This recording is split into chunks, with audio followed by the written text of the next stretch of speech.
Video opens with dramatic historical imagery, perhaps of ancient Egypt and Persia.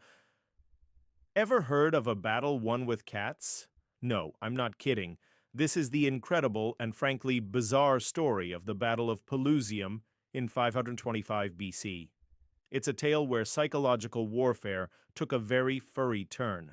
How did one of the most powerful empires in the ancient world fall because of its love for felines? Stick around, because this story is wild. Okay, let's set the scene. On one side, we have the mighty Persian Empire, led by the ambitious King Cambyses II. He had his eyes set on conquering the last great independent kingdom in the region, Egypt. On the other side was the Egyptian pharaoh, Psamtik III. Egypt was ancient, wealthy, and protected by strong fortifications, including the strategic fortress city of Pelusium, the gateway to the Nile Delta. On paper, this should have been a tough, bloody fight, but Cambyses had a secret weapon, an ace up his sleeve that was more cunning than any siege engine.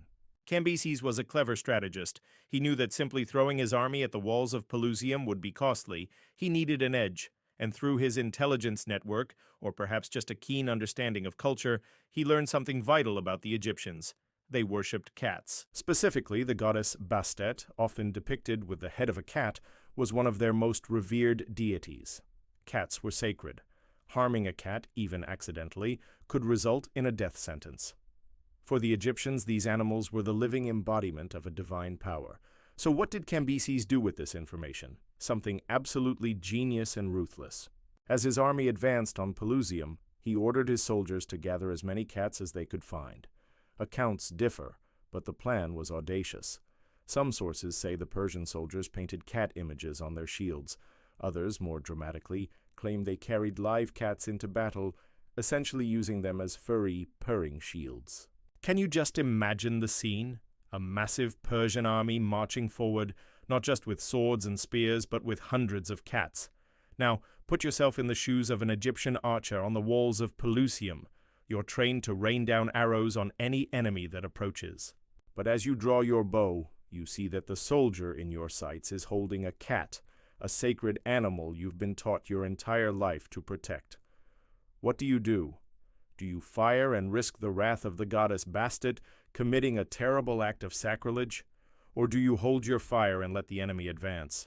This was the brilliant, paralyzing dilemma the Egyptian defenders faced. They were frozen with indecision. Their deepest religious beliefs were being used against them. The Persian army, shielded by these sacred animals, was able to walk right up to the city walls with minimal resistance. The psychological impact was devastating. The Egyptians' morale crumbled. They couldn't bring themselves to harm the cats, and in their hesitation, they lost their strategic advantage. Pelusium fell quickly. With the gateway to Egypt breached, Cambyses II marched his army along the Nile, and the rest of Egypt soon followed. Pharaoh Psamtik III was captured, and the great age of the Egyptian pharaohs came to an end, ushering in the first Persian period of rule over Egypt, all because one king was clever enough to turn his enemy's greatest strength, their deep faith, into their most crippling weakness. It remains one of the most unique and fascinating examples of psychological warfare in all of history. A powerful empire brought to its knees not by swords or fire, but by a fluffy, four-legged secret weapon. Thanks for watching. If you found this story as mind-blowing as I did, hit that like button and subscribe for more incredible tales from history. Let me know in the comments what other strange battles you'd like to hear about. See you next time.